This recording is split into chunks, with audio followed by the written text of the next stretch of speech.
Ganyan pala yung pag-ano nila, paggawa ng ng 7-Eleven. Design. Nilalagyan pala ng sticker yan. Yan yung ginagamit nila, yan, sticker, tapos yan, hinihiwa lang yan.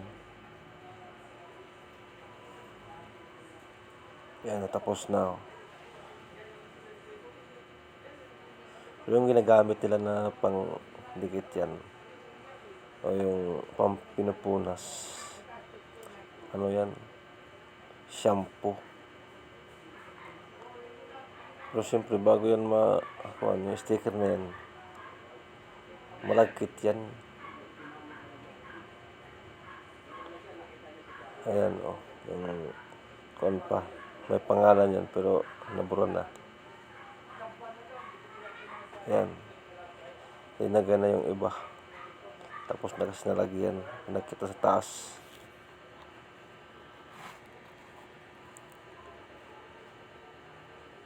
Luma na kasi, kaya pinalitan na yan. Kaya linaga na sa taas. Binalik na, pero na yan, malinis na, iba na yung kulay. Ay, yun pala yung kulay, pero pinalitan lang ng sticker. Ayan, lahat, pati ang pangalan na yan. Bagong linis, bagong kulay na ilagay, bagong sticker. Pero yun pa rin yung yan. Anong dati, yung pa rin, inibalik lang, binalik.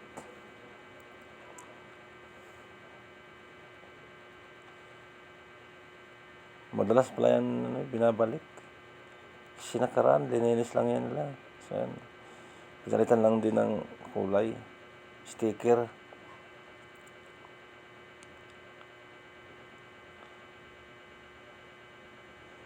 Hindi rin madali paggawa yan kasi kailangan nasa ito, gugupitin na yan dyan. Yan ang yung pangalan. Bago na inilagay doon sa taas, yan ang ginano mo na ginuguhitan yan, sticker.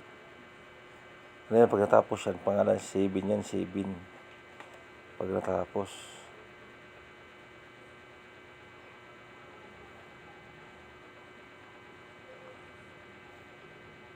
pangalan sa ilalim yan. Inulit pa nga yan dyan kasi tabingi. Hindi maganda yung tabas. Init. Sobrang init dyan yung ginawa nila. Kahit gabi, pwes na pwes mga yan yung 46 degree. Gabi pa yun, ayan na. Yung mga tinabas nila, yung sinabit. Nakasukat na yan, ayan dami niyan.